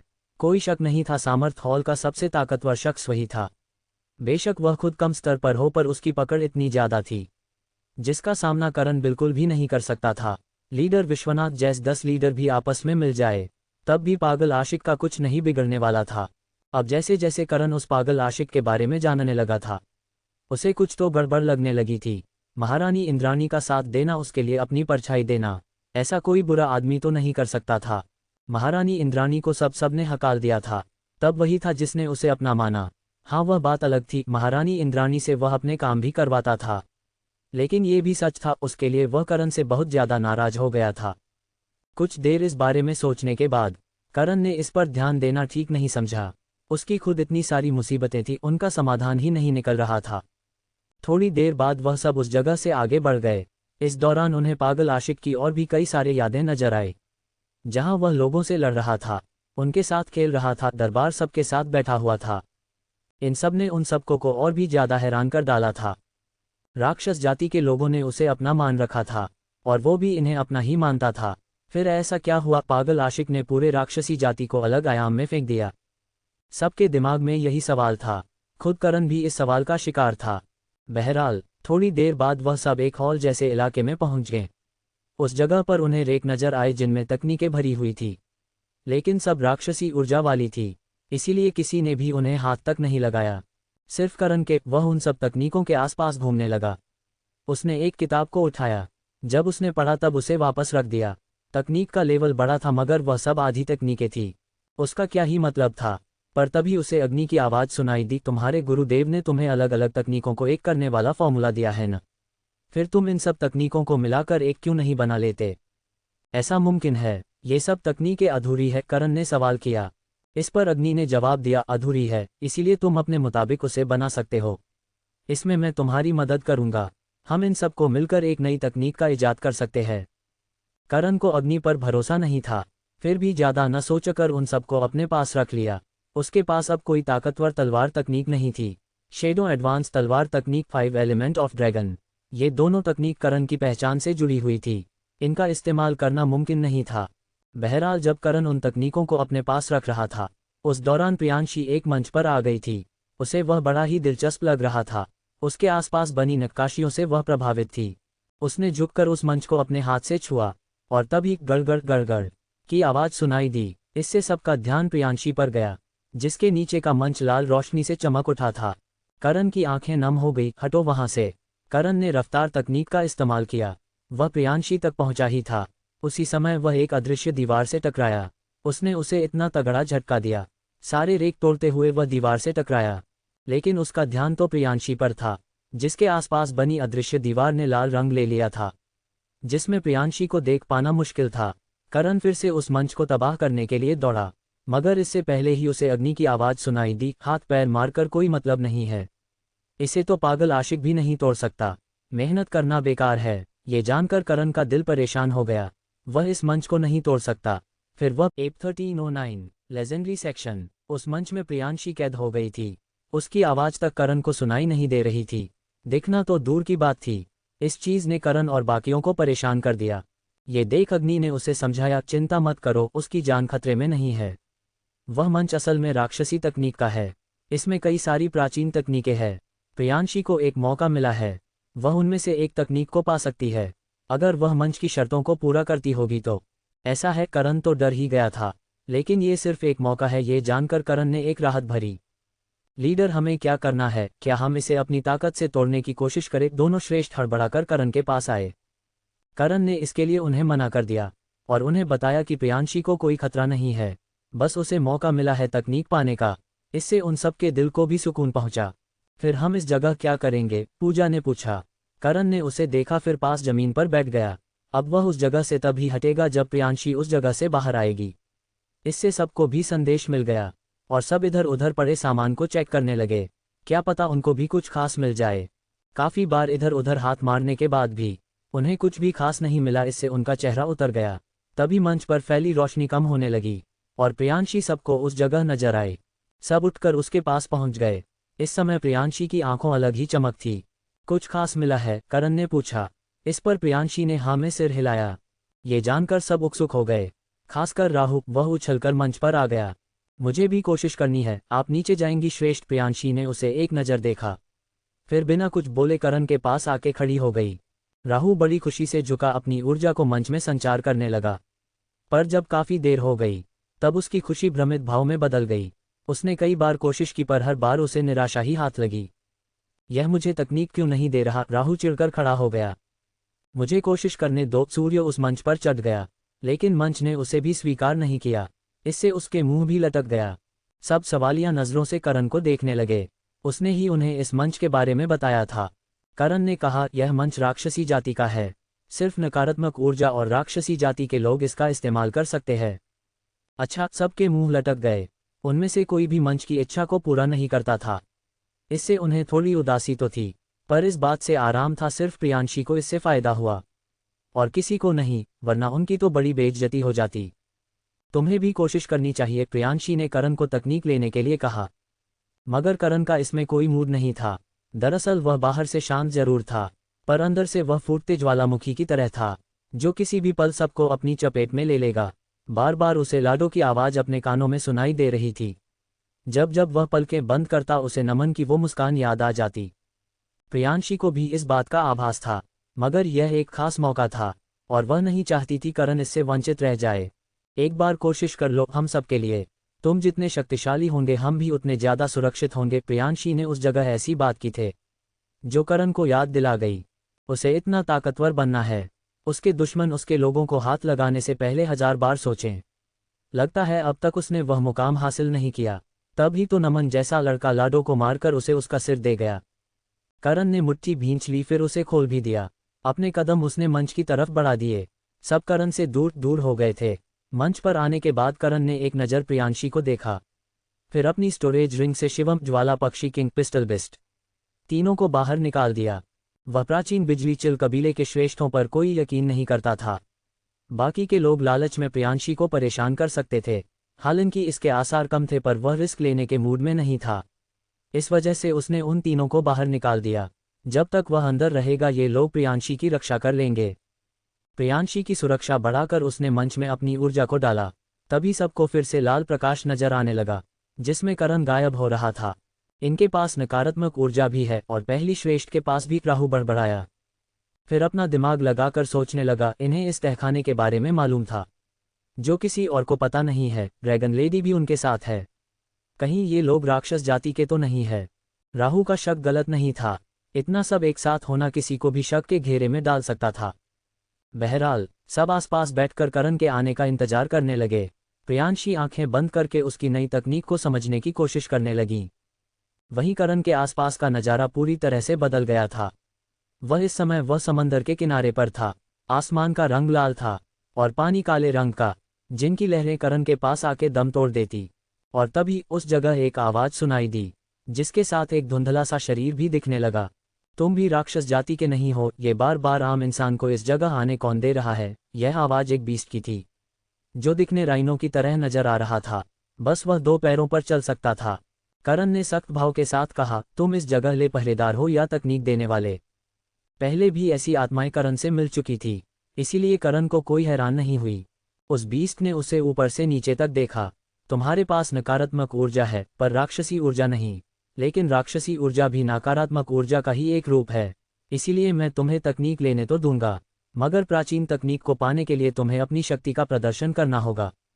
और यह किस तरह से होगा? करण ने पूछा। इस पर बीस्ट ने कहा, समंदर नजर आ रहा है, आम समंदर से ज्यादा ताकतवर है। तुम अगर इस समंदर को अपनी शक्ति से चीर देते हो, मैं तुम्हें प्राचीन तकनीक के लिए लायक समझ लूंगा। जो लड़की पहले आई थी उसने भी समंदर चीरा था।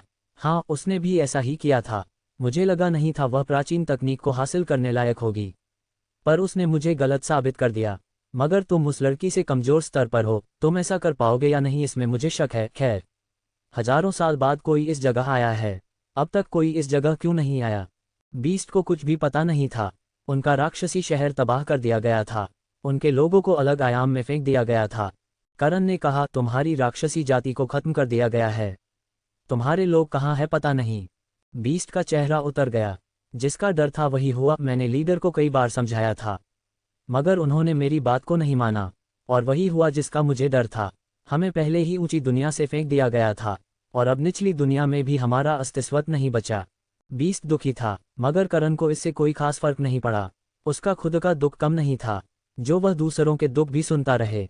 उसे नज़रअंदाज करके करण ने अपनी अग्निहास तलवार को निकाला, जिसे देखते ही बीस्ट की आंखें हैरानी से बाहर आ गई। ये तलवार तुम्हारे पास? नामुमकिन, नामुमकिन। राक्षसी तलवार को आम इंसान कैसे इस्तेमाल कर सकता है? इसने तुम्हें अपना मालिक स्वीकार कैसे कर लिया? कौन हो तुम? बताओ कौन हो? बीस्ट हड़बड़ा गया था। इसी हड़बड़ी में उसने करण के अंदर झांकने की कोशिश की, मगर उसे डिवाइन फायर का जोर का झटका लगा और वह कुछ कदम पीछे हट गया। Divine fire? ये तो डिवाइन फायर है। तुम इस दुनिया से नहीं हो। कौन हो तुम? किस वंश के हो? प्रभावंश, कमलहंस वंश? कौन से वंश हो तुम? बीस्ट को इतना पगलाया देख करण का दिमाग और ज्यादा खराब हो गया। अगर वह अपने सही मूड में होता तब वह सूर्यवंशी वंश बताकर जानकारी इकट्ठा जरूर करता, मगर भी उसका दिमाग इस जगह से जाने के लिए कर रहा था। प्रदर्शन करूं या नहीं? करण ने सख्ती से कहा। बीस्ट भी होश में आया। उसने खुद का संतुलन ही खो दिया था। माफ करना, भावनाओं में खो गया था। अपने वंश को गिरता हुआ देखा था न। आत्मा बचा हूं, पर अब भी खुद के अंदर दिल महसूस करता हूं। राक्षसी तलवार को सिर्फ हमारे सम्राट इस्तेमाल कर सकते हैं, और इस तलवार ने तुम्हें अपना मालिक स्वीकार कर लिया है, यानी तुम हमारी जाति के सम्राट हो। जब उसने ऐसा कहा तब करण ने देखा कि उसके अंदर बैठा अग्नि भी उदास हो गया। बीस्ट ने आगे कहा, इस तलवार ने तुम्हें चुना है, इसीलिए अब तुम्हारी जिम्मेदारी है राक्षस जाति को दोबारा से उठाना, उन्हें अस्तित्व में वापस से लाना। तुम्हारी बकवास खत्म हो गई हो तो समंदर चीरू, वरना मैं चला इस जगह से। तकनीक लेने आया था, जिम्मेदारी लेने नहीं। करण नाराज था। उसकी खुद की जिम्मेदारी खत्म नहीं हो रही थी, और यह है कि बेवजह उसके सिर पर नई जिम्मेदार की पोटली बांध रहा है। मान न मान, तू उठा मेरे समान। करण का जूता उठाए ये सब। उसे इतना ज्यादा गुस्सा करते देख बीस्ट खुद से बोला, यह एक छोटा बच्चा है, इस पर इतनी बड़ी जिम्मेदारी डालूंगा, इसका मना करना स्वाभाविक है। खुद को समझाकर करण से बोला, तुम अपनी परीक्षा दो, परिणाम बताने के लिए तैयार हूं। करण ने उसे नज़रअंदाज किया, किनारे के और करीब आया, फिर प्रियांशी की ताकत का अनुमान लगाने लगा। वह चक्रवर्ती सम्राट है, मुझसे तिगुनी ज्यादा ताकतवर, या उससे भी ज्यादा है। मुझे उसकी जितनी ही ताकत का इस्तेमाल करना होगा। ऐसा कह करण ने अग्निहास में अपनी शक्ति को चैनल किया। जिसमें करण ने बिजली शक्ति, जहर शक्ति, आत्मा शक्ति, लाइट शक्ति और अपनी धरती तत्व की ऊर्जा को मिला दिया। अग्निहास तलवार करण के हाथ में कांप उठी थी, जैसे किसी ड्रैगन को उठा दिया हो। कोई ध्यान से सुनता तो उसमें से ड्रैगन की दहाड़ भी सुनाई देती, लेकिन करण को लगा ये ताकत भी कम पड़ सकती है, इसीलिए उसने अपनी डिवाइन फायर को भी मिला दिया। इस समय वह एक अलग आयाम में था। इससे कालचीत को उसकी डिवाइन फायर की मौजूदगी महसूस नहीं होने वाली थी। बहरहाल करण ने बिना ज्यादा सोचे हवा में तलवार को चला दिया। एक बड़ा सा स्लैश अटैक उसकी तलवार से निकला, बिल्कुल आधे चांद के आकार का। जब वह आगे बढ़ा, बीस्ट का मुंह खुला का खुला रह गया। उस स्लैश अटैक ने समंदर को ऐसे काट कर रख दिया जैसे एक कैंची कपड़े को हिस्सों में बांट देती है। इसका दबाव उतना ज्यादा था कि बीस्ट खुद भी हैरान था। उसकी आंखों के आमने समंदर बीच में से कटता हुआ चला जा रहा था। 100 metre, 200 metre, 300 metre, 700 metre, 1000 metre, 10,000 metre और वह रुका 40,000 मीटर पर आकर, जिसके बाद समंदर वापस आपस में टकराकर जुड़ गया। नज़ारा खूबसूरत था, दूर से और पास से भयानक। बीस्ट ने ये देखते हुए करण को देखा, जो अपनी तलवार को स्टोरेज रिंग में रख रहा था। ये पहला टेस्ट है जो बिना किसी तबाही के खत्म हो गया, करण बड़बड़ाया। फिर बीस्ट से बोला, तकनीक मिलेगी। बीस्ट झट से करण के पास आया। उसने करण की ताकत का जायजा लिया। तुम सिर्फ 5वें चरण के महासम्राट हो। इतनी कम ताकत के साथ तुमने इतनी दूरी तक समंदर से कैसे काट दिया? हाँ, अग्निहास और डिवाइन फायर ने तुम्हारी मदद की है, पर मैंने कई सारी अलग अलग ऊर्जाओं को तुम्हारे अंदर महसूस किया था। कौन हो तुम? तकनीक मिलेगी या नहीं, या मैं जाऊं? अब वह इस बीस्ट की पग से थक गया था। बीस्ट जवाब में कुछ कहता, तभी उस जगह का वातावरण बदलने लगा। समंदर से सुनहरी रंग की सीढ़ी बाहर निकल आई, जो बादलों में जा रही थी। उस जगह 2 सुनहरे दरवाजे थे, जो करण के लिए खुल गए। ये तो चमत्कार है। हजारों साल बाद लेजेंडरी सेक्शन ने किसी को इतना काबिल समझा है, जो उसके अंदर से लेजेंडरी तकनीक को चुन सकता है। ये सच में चमत्कार है। तुम सच में राक्षसी जाति के सम्राट बनने लायक हो। ये लेजेंडरी सेक्शन किया है? करण का सवाल था। बिस्ट ने करण को समझाया, ये लेजेंडरी सेक्शन खास उन लोगों के लिए होता है जो बाकियों से अलग होते हैं। उनकी काबिलियत को अंकों में नहीं गिना जा सकता है। यूं समझ लो, वह ऐसे खून के साथ जन्मे है जिसमें काबिलियत देवताओं के स्तर की है। मेरा खून देवता स्तर का? करण को यह मजाक लगा। हाँ, उसके पास खाद ब्लड लाइन थी, मगर अब वह उसका भी इस्तेमाल नहीं कर सकता था। गुरुदेव ने उस पर डबल सील लाग दी थी, ताकि करण उसकी ताकत से फट न जाए। बाकी देवता उसके शरीर में रहते जरूर थे, मगर उसका एहसास यह मंच भी नहीं कर सकता था। शायद ये सब डिवाइन फायर या फिर अग्निहास तलवार की वजह से हुआ होगा। करण ऐसा मानता था, मगर बीस्ट नहीं। डिवाइन फायर और अग्निहास बेशक अनमोल थे, पर उनको इस्तेमाल करना ये हर किसी के बस की बात नहीं है। अग्निहास ने अब तक सिर्फ इक्का दुक्का लोगों को अपना मालिक बनने का मौका दिया था। करोड़ों सालों से वह अकेली थी। उनके मौजूदा सम्राट ने भी विनती करके एक बार उसका इस्तेमाल किया था। आइए, मैं आपको साथ ले चलता हूँ, बीस्ट ने करण को आगे चलने के लिए कहा। बिना ज्यादा सोचे करण उस सीढ़ी पर चल पड़ा। इस दौरान बीस्ट ने करण को बताया, आपने जो काम करके दिखाया है, ऐसा सिर्फ मौजूदा लीडर की बेटी ने करके दिखाया था, लेकिन वह भी बस 20,000 मीटर पर आके रुक गई थी, जबकि वह वीरता स्तर पर थी। और जो लड़की अभी आई थी, वह बस 100 मीटर से पीछे रह गई। उसने भी लगभग लीडर की बेटी की बराबरी कर ली थी। करण भ्रमित हो गया। वीरता स्तर पर होकर बस 20,000 मीटर, ये कैसा अजीब हिसाब है? करण का पूछना था। वीरता स्तर और महासम्राट में जमीन आसमान का फर्क होता है, जबकि उस लड़की को तो उससे 200 गुना ज्यादा ताकत का प्रदर्शन करना चाहिए था। एप 1310 अंधकार नेत्र तकनीक। करण के सवाल का मतलब बीस्ट अच्छे से समझ रहा था। उसने करण को जवाब देते हुए कहा, यह मंच ताकत को देखता है, मगर उससे ज्यादा वह काबिलियत पर ध्यान देता है। मान लो एक वैद्य मास्टर है, वह योद्धा अच्छा नहीं है, इसका अर्थ ये तो नहीं है उसमें काबिलियत नहीं है। काबिलियत है, लेकिन अपने काम में। इसी तरह से काबिलियत ताकत पर निर्भर नहीं करती। यह एक छोटे बच्चे में भी हो सकती है, एक बूढ़े आदमी में भी। उन्हें ताकत के साथ जोड़कर नहीं देखा जा सकता। यह अन्याय होगा, इसीलिए यह मंच सिर्फ काबिलियत को देखता नहीं है, उसे महसूस भी करता है। सम्राट की बेटी में काबिलियत थी, पर उतनी ज्यादा नहीं, जबकि तुम्हारा स्तर कम है, मगर तुमने एक साथ कई सारी ऊर्जाओं को एक किया, फिर उसका इस्तेमाल किया। ये काम कोई आम शख्स नहीं कर सकता। ये सब सुनकर करण ने बस हल्के से सिर हिलाया। इस दौरान वह लेजेंडरी सेक्शन में आ गया था। वह एक गोल आकार का कमरा था। उसके बीच में एक पिलर जैसा कुछ बना हुआ था, जो पूरी तरह से पारदर्शी था। उसी की सीध में छत पर एक झूमर लटक रहा था। दीवारों के पास अजीब से शब्द उखड़े हुए थे। करण को लगा था इस जगह उसे तकनीक का भंडार मिलेगा, मगर यह कमरा तो खाली था।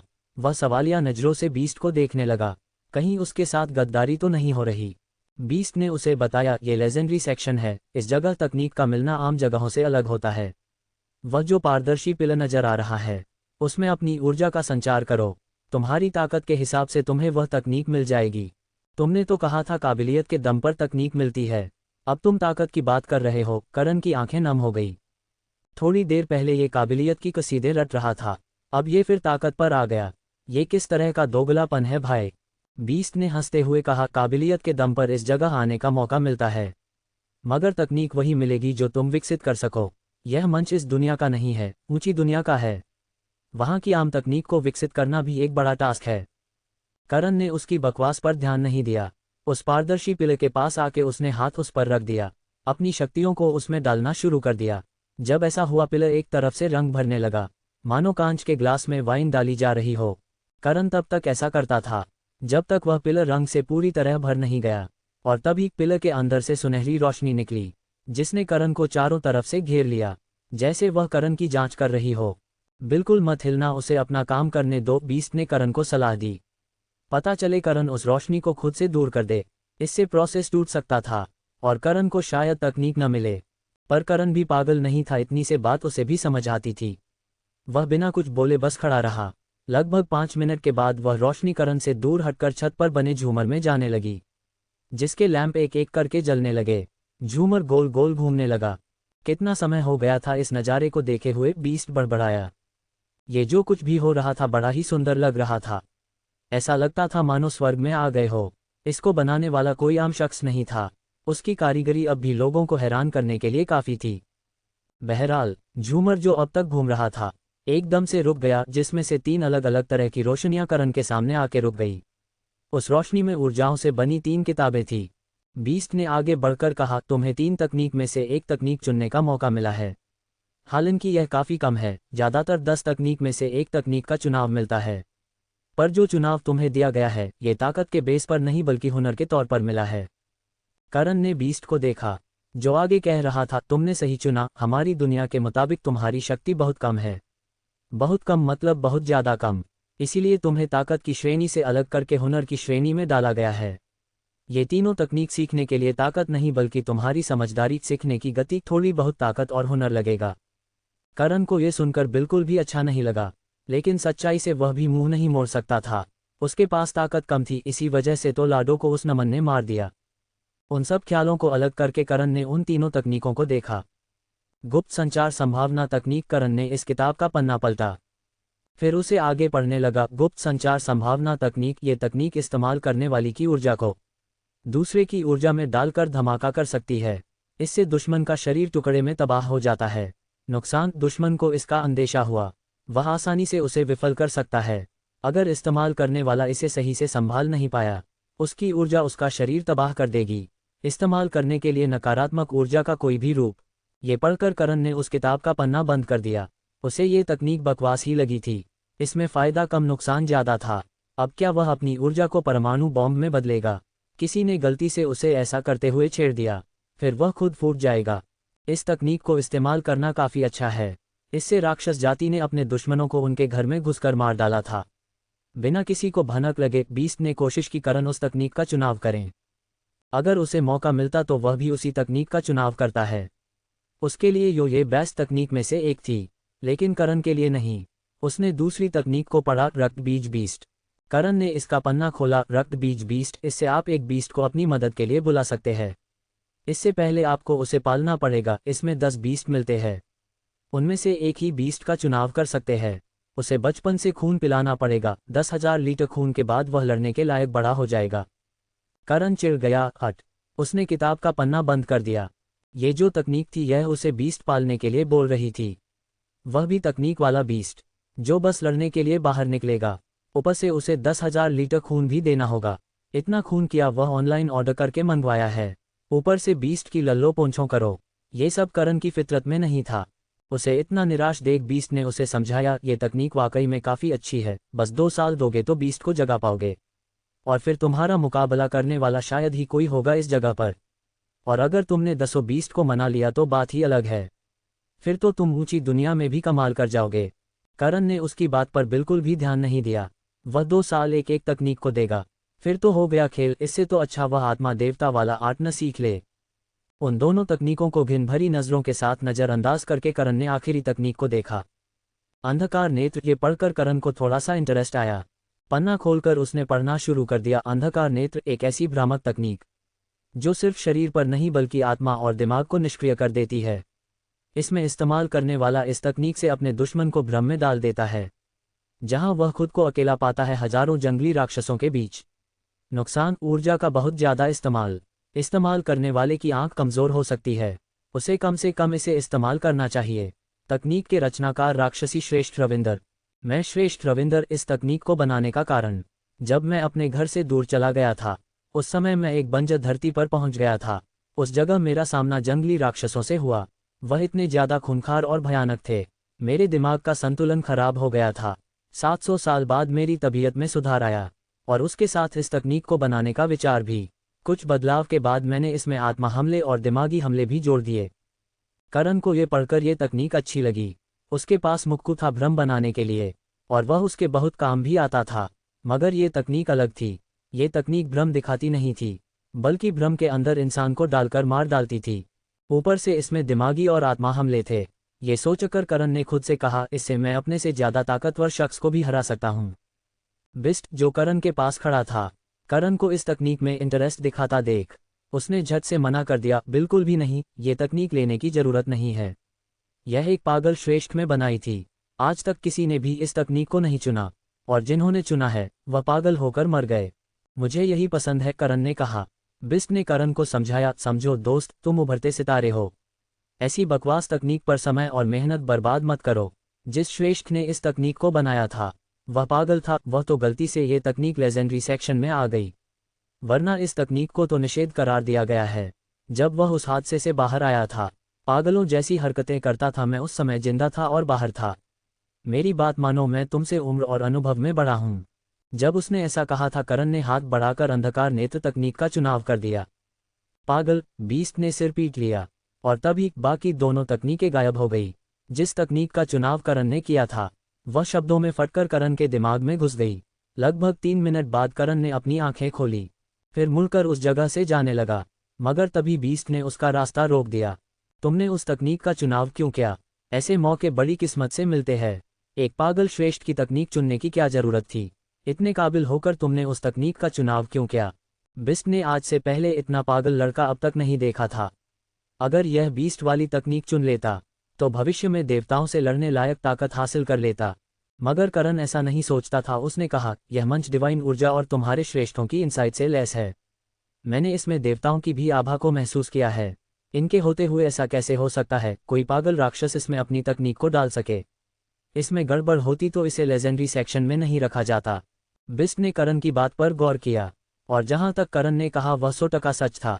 मंच सिर्फ एक मशीन नहीं थी, इस जगह हजारों श्रेष्ठों का ज्ञान समाहित था। करण ने कहा, जो जिस दर्द को झेल लेता है वह उसे अच्छे से बयां कर पाता है। जब श्रेष्ठ ने जंगली राक्षसों को देखा होगा, उन्होंने वही सब इसमें उकेरा होगा। कुछ बदलाव के बाद, यानी कमी उनमें नहीं, इस्तेमाल करने वाले और चुनाव करने वाले की है। हर कोई तलवार नहीं चला सकता, तलवार तकनीक सीखना उसके लिए व्यर्थ है। उसी तरह से हर कोई भ्रम को पैदा नहीं कर सकता, इसीलिए उसके लिए ये तकनीक कचरा है। बिस्ट टुकुर टुकुर करण को देखता ही रहा। वह इतने समय से इस जगह पर था, उसने इस तरह से कभी सोचा ही नहीं। ये तो वही बात हो गई एक फुटबॉलर को कहा जहां रहा है, अब तुम्हें क्रिकेट खेलना है जिसमें पैरों की जगह कलाई का इस्तेमाल करना होगा। अब इसका परिणाम गोबर ही निकलेगा ना। इसमें खेल की नहीं खिलाड़ी की गलती है। बिल्कुल सही कहा, इतनी कम उम्र में इतना गहरा ज्ञान काबिले तारीफ है। खैर, जो तुम्हें ठीक लगे। फिर एक गहरी सांस लेकर आगे बोला, अब तुमने क्या सोचा है, किस तरह से राक्षस जाति को वापस अस्तित्व में लाओगे?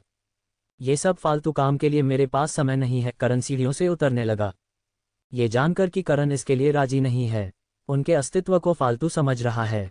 बीस्ट इससे काफी नाराज हो गया। तुम राक्षस जाति की तकनीक लेकर जा रहे हो और हमारी मदद करने के लिए मना कर रहे हो। ये किस तरह का दोगलापन है तुम्हारा? तुम नकारात्मक ऊर्जा के मालिक हो, तुम्हें अपने रूप की ऊर्जाओं का साथ देना चाहिए, उनकी मदद करनी चाहिए। तुम एहसान फरामोश कैसे हो सकते हो? करण के कदम थम गए। उसने ठंडी निगाहों से बिस्ट को मुड़कर देखा। मैंने जो तकनीक हासिल की है अपनी काबिलियत से की है। भीख में नहीं दी है तुमने ये तकनीक। बात रही तुम्हारी जाति की, सुना है ऊंची दुनिया से तुम्हें फेंक दिया गया, फिर इस दुनिया से भी पागल आशिक ने निकाल फेंका। कुछ तो कर्मकांड किए होंगे तुमने। हर कोई दूध का धुला है इस जगह, और मैंने कोई ठेका नहीं लिया सबका। करण पलटकर उस जगह से जाने लगा। बिस्ट उसके सामने आकर खड़ा हो गया। तुम गलत नहीं हो इस दुनिया में किया। किसी भी दुनिया में हर कोई दूध का धुला नहीं है। किसी न किसी ने कोई गलती की है। भगवान इससे अछूता नहीं है, लेकिन असल बात इस जगह ये है, कम गलत कौन है और कौन धर्म और सच्चाई के साथ है। बिस्ट को करण पर नाराजगी थी। उसने आगे कहा, राक्षसी तलवार ने तुम्हें चुना है, ये तुम्हारी जिम्मेदारी है। चुप, करण दहाड़ा। करण के अंदर का गुस्सा बाहर आ रहा था, वही गुस्सा जो नमन पर था। वह ऊपर से शांत था, मगर यह बीस्ट उसके अंकुश को ललका कर रहा था। जिम्मेदारी नहीं निभाया मैं जिम्मेदारी। एक छोटी सी बच्ची को मार दिया, मेरे हाथों में उसका सिर था, जानते हो तुम। मेरी जिम्मेदारी थी उसकी रक्षा करने की। भैया बोलती थी मुझे, जब मैं गलत रास्ते पर था तब उसने मुझे सही रास्ता दिखाया। नहीं बचा पाया मैं उसे, मार दिया उस बच्ची को। करण की आवाज़ जितनी तेज थी उतनी ही वह धीरे कांपने लगी थी। उसकी आंखों में जो बांध था वह टूट हुआ, गालों से बहकर आंसू जमीन पर गिरने लगे। अगले ही पल करण जमीन पर बैठ गया और फूट फूट कर रोने लगा। उसकी सिसकियां उसका दुख बयां कर रही थी। लाडो बेशक कम समय के लिए उसके साथ थी, मगर उस कम समय में भी वह करण के बहुत करीब आ गई थी। बिस्ट भी शांत होकर थोड़ा दूर हट गया। उसे दिख रहा था करण का गुस्सा बाहर निकल रहा है, जो कि अच्छी बात है, वरना ये दुख उसे अंदर से कमजोर कर देता।